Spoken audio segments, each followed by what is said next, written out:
Real Italians eat bread, focaccia and pizza. If you want to eat like Italians do, I teach you how to prepare bread, focaccia and pizza with only one dough and only 4 ingredients.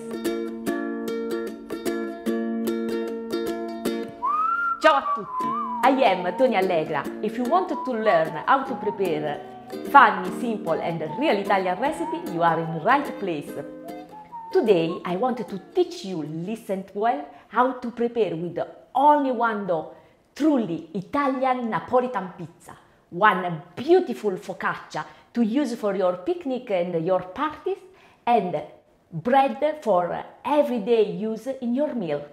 For this recipe I use 1 liter of water, 1.6 to 1.8 kilos of flour, 2 grams of yeast and 40 grams of salt.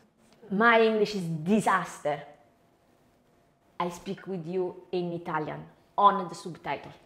Iniziamo la preparazione del nostro impasto. La ricetta che io preferisco usare è quella originale per fare la pizza. Come prima cosa partiamo da setacciare la farina. Sifting breaks up any lumps in the flour in humid environments and removes any unwanted materials or worse, bugs, if your flour has been sitting around for a while. Finally, it ventilates the flour, facilitating the absorption of water, which is key for a nice gluten mesh. Avete visto? È un'operazione che si fa in pochissimi secondi. Allora, se vi garantisce un risultato migliore, perché non farla? In una ciotola mettete tutta la vostra acqua. Aggiungete il sale, fatelo sciogliere e iniziate ad aggiungere la farina poco alla volta.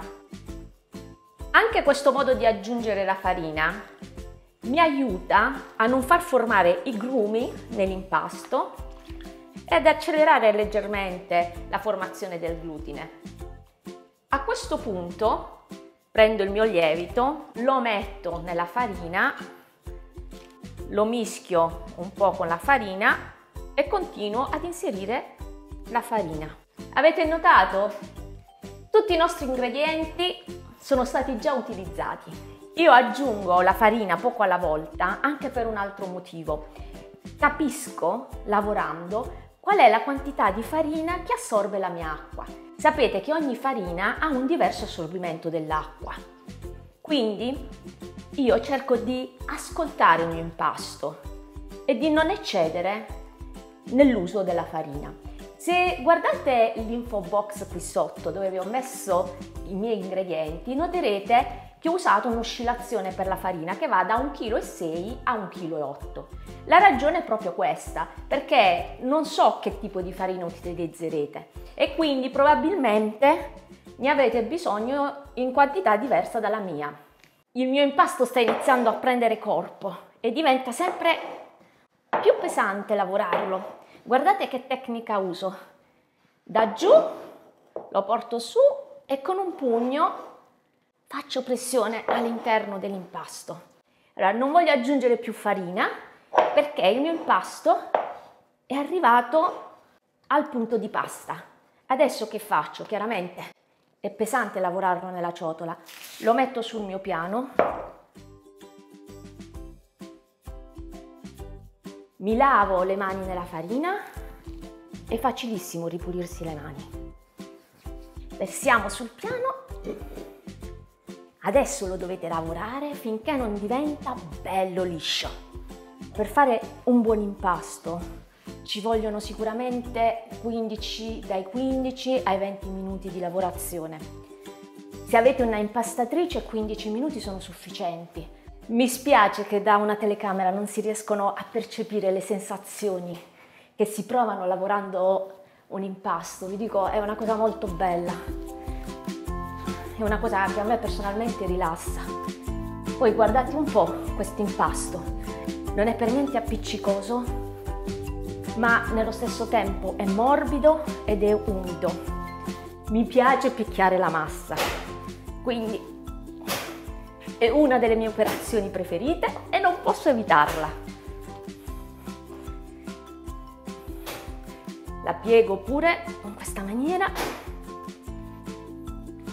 Guardate, sbatto e piego, la giro, sbatto e piego. Come avete potuto notare, si allunga sempre meno. All this slamming and folding rapidly improves the formation of gluten, so the dough will quickly turn from sticky and bodiless to smooth and supple. See how it looks different just after a few repetitions?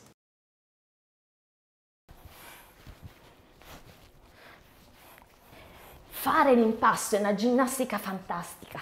Lavora tutto il vostro corpo, dalle braccia ai piedi. Adesso vi voglio fare ascoltare una cosa.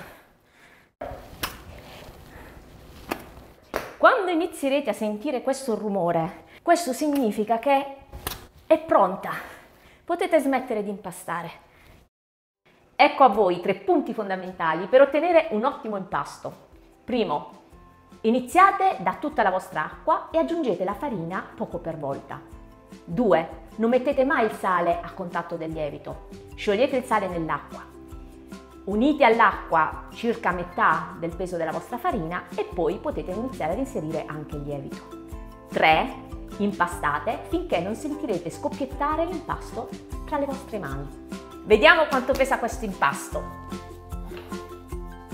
Un po' più di 2,5 kg, quindi è perfetto per fare 4 pizze da 200 grammi circa, una pagnotta di pane da 1 chilo, che però dopo la cottura scenderà intorno agli 800, e il resto una bella focaccia. Cover the dough with a wet cloth to keep it moist during the initial rising. La pizza e la focaccia la lasciamo lievitare per 30 minuti minimo, deve arrivare al raddoppio. Il pane invece dobbiamo continuare a lavorarlo. Come? Facendo le pieghe ogni 15 minuti per 3 volte. Se volete sapere come fare, guardate l'altro video. After this initial rising, we divide the dough into the right-sized pieces and we shape them into balls ready for the final rising.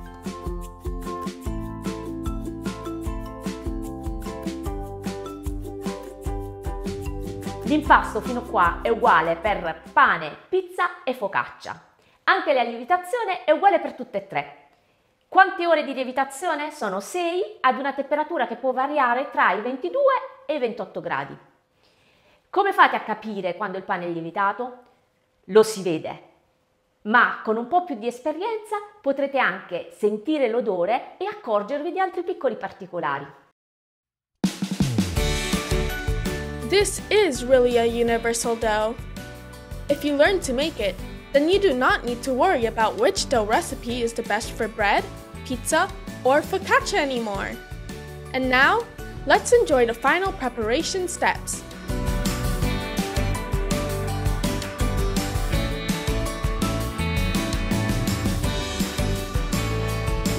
I love watching all these baked goods in the oven. Mom bakes them almost every day, and their smell spreading throughout the house is probably the memory of growing up in Tony's home that my siblings and I will cherish the most. La pizza is ready! It's close to my magna moment! Wow! Looks like really Napolitan pizza! Pizza, bread, focaccia. 3 things that Italians love. If you love this thing too, you know now how to make. But one is my favorite. Focaccia.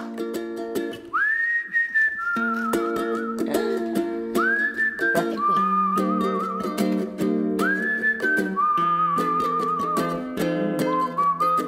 Spettacolo! Which you like more? Write in comment below. If you like this video, give me a like. If you want to know more Italian recipe, subscribe. And don't forget that every day is a sunny day in Tony's home. Ciao!